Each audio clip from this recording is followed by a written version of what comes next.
করে, মারামারি করে, গালিগালাজ করে, আছে না নাই? তাদের ব্যাপারে হাদিস আছে না নাই? এবার শুনেন, আল্লাহ রাসূল বলছেন, দেখো তোমরা যারা রোজা রাখবা, মনে করেন আমি রোজা আছি, যদি কেউ আমার সাথে এসে লাগাইতে আসে মারামারি অথবা ঝগড়া অথবা আমার বকতেছে, আল্লাহ রাসূল বললেন তুমি সুন্দর করে বলবা আনা সাইম, আমি রোজা। বলবে আমি রোজা কয়বার?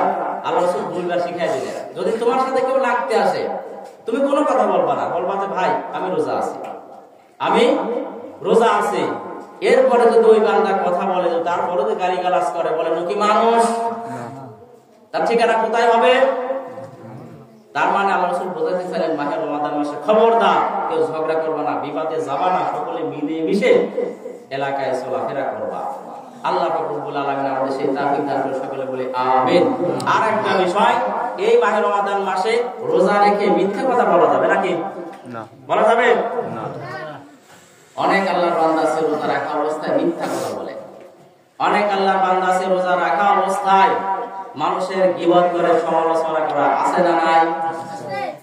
আল্লাহ রাসূল বলেন, আল্লাহ তাআলা বলেন, আমার কিছু বান্দা আছে ওরা সারাদিন না খেয়ে থাক আর খেয়ে থাক, আমার দেখার নাই। কারণ যারা রোজা রাখা অবস্থায় মিথ্যা ছাড়তে পারে না, ঝগড়া করা বাদ দেয় না, যারা সমালোচনা করা বাদ দেয় না, অশ্লীল কাজ থেকে ফিরে থাকে না, ওর খেয়া থাকাও কি আর না খেয়া থাকা কি একেবারে সমান। কথাটা বুঝতে পেরেছেন? তার মানে আমি রোজা মানে সবকিছু থেকে আমার রোজা রাখতে হবে।